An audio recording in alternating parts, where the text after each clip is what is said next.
Thank you, Madam Chair, and thank you, Minister and officials who are here with us today.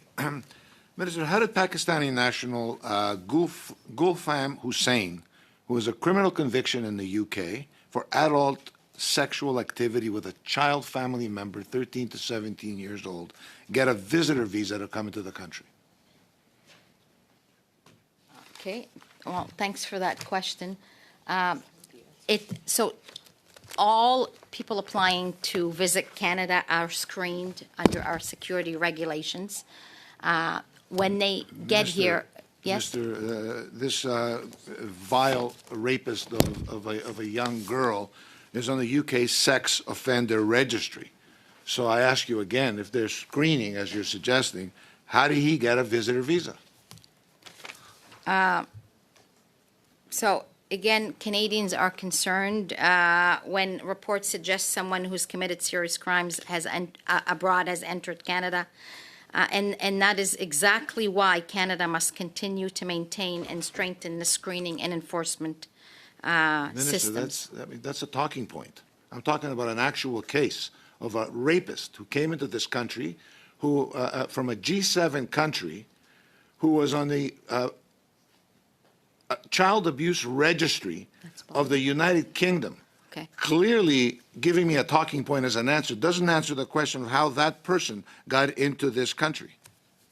So IRCC can't disclose individual cases, but on this one it is public, and I will tell you what the court decision, because it's gone to court, so the decision is public, indicates the individual moved to Spain in 2020, then came to Canada on a visitor visa in 2023, did not disclose his criminal history on the visa application, and he has now been found inadmissible. That was and is being deported. That response, in general, was in a National Post story on October 6, 2025, a day that you were the Minister of Immigration in this country. Okay, so basically, does it all it take for someone's background check? Is it okay with you if someone just doesn't tick off the box that says I have a criminal record as a proper screening for coming into the country? So Canada, a proper screen would have surely found this individual.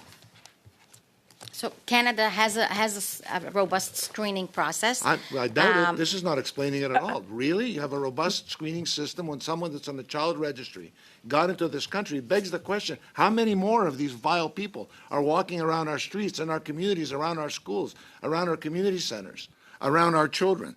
Another case in point, Minister. Two ISIS members, Ahmed and Mustafa El-Didi, came into this country in 2018. They moved to my community in Richmond Hill. Shortly after obtaining the Canadian citizenship, a month later, they were found by CSIS. That was found out that they were plotting a terrorist attack in the GTA. CSIS actually found a video, which we were able to obtain as well. It's very easy. It's on the internet, of one of them dismembering a prisoner with a sword in 2014. Can you explain how that person that your government led into this country got into my community, and it took CSIS many years to identify that indeed they were planning, only because somebody, I'm sure, whistleblowed that they were planning an activity, a terrorist activity, terrorist act on Canadians in the Greater Toronto Area? So the IRCC department is responsible for managed migration. Foreign nationals are all screened before coming into Canada. When things like that happen, we work with CBSA, we work with policing partners, we work in the system, and people are treated accordingly. And that's why you now have another bill in the legislature to deal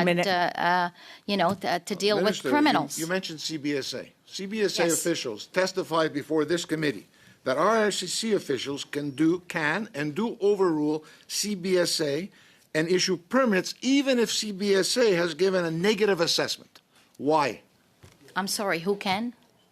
The IRCC Yes. can overrule a decision by the CBSA. CBSA has found that the person is inadmissible.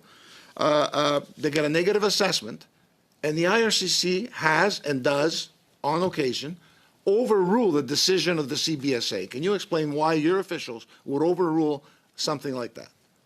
Why people would be allowed in our communities, on our streets? Quick response, please. Look, we're here to study C12, and it is part of detecting fraud. That is why we're here today, so that your committee is able to make best recommendation to the Safety Committee on if you need to make any recommendation on including in the bill regarding fraud, regarding whatever else you would like to make recommendations on. Thank you, Minister.